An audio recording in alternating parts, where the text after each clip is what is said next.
If you're like me and dreaming of growing asparagus but are confined to an urban growing space, I have the perfect solution for you. This is my very first time growing asparagus and I want you to learn from my mistakes. The first learning curve was that the crowns needed to be planted immediately. To be honest, I ordered these in the middle of a heavy frost and was not expecting them to arrive so quickly. If you wait too long, they'll start to develop mold. Just rinse them off completely. So, if you need to rinse off the mold, just set the asparagus crowns to dry while you begin setting up their pots. If you plan to plant immediately, soak the crowns in water or compost tea for at least half an hour, or until the crown's roots are soft and pliable. I'll start with a 3-inch base of soil in the pot, followed by a substantial amount of rabbit manure, topped by 5 to 6 inches of soil, which will then be hosed down to allow the soil to be shaped into a mound. This mound will be the crown's throne as it produces the most delicious spears. Make sure that the buds are pointed upward. The crown should naturally lay this way.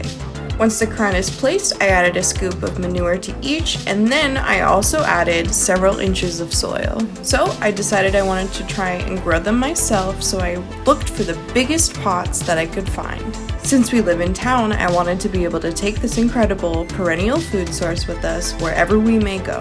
When planning to add asparagus to your garden, be sure to have a sunny spot in a nutrient-dense soil. These plants will need to be kept weed-free and prefer to have plenty of space. For this planting, I'll be using a 25-gallon pot that is 15 inches tall and 22.5 inches wide.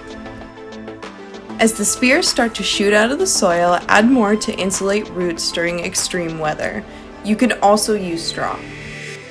If you've made it this far into the video, consider liking and subscribing to see more homesteading content, and comment down below the variety of asparagus that you will be planting. If you're considering container gardening, don't forget to companion plant. Companion planting is the practice of planting different plants in proximity to one another to protect themselves against pests. I plan to grow all of my tomatoes right next to my asparagus. Tomatoes apparently give off solanine, which deters asparagus beetles, and asparagus gives protection against nematodes. Avoid planting garlic, onions, or potatoes near your asparagus. If you start from seed, refrain from any harvesting, as it is the plant's first year of root development. And you want to skip the second year, as it is for the plant's development. You can skip the entire way and buy 2-year-old crowns to start. Keep in mind that the asparagus roots will fill the pot if not transplanted into the ground. It may become root bound, so expect a 3 to 5 year lifespan for this single planting. Being planted in the ground, asparagus will grow for 20 and up to 30 years. When harvesting your spears, they should be 6 to 9 inches tall and thick. If the spear's top starts to open, they'll become woody and definitely will not taste good. They should just go into the compost. Fresh asparagus can be eaten straight out of the garden. During the peak growing season, you can expect daily harvesting for nearly 8 weeks. To store short term, cut the stems and place stem down in the water in a cup. For long term, you can blanch and freeze.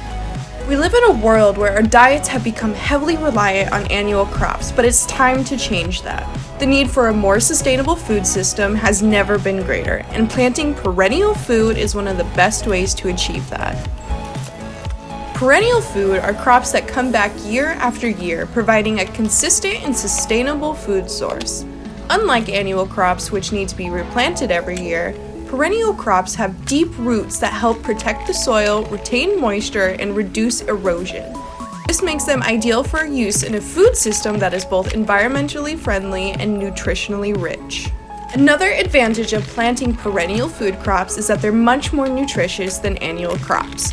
Perennial crops are able to absorb more nutrients from the soil, and they contain higher levels of vitamins, minerals, and antioxidants. This means that by planting perennial food crops, we can improve our health and well-being, while also providing a sustainable food source. But perhaps the most important benefit of planting perennial food crops is the positive impact that it can have on our communities. By growing our own food, we can become more self-sufficient and less reliant on the industrial food system. This can lead to greater food security and independence. It can also help build stronger and more connected communities. Planting perennial food crops is not only good for the environment and our health, it's also good for our wallets. By growing our own food, we can save money on groceries and reduce our exposure to fluctuations of the global food market. Go forth and create abundance in your life, my friends, and until next time, be weird and be you.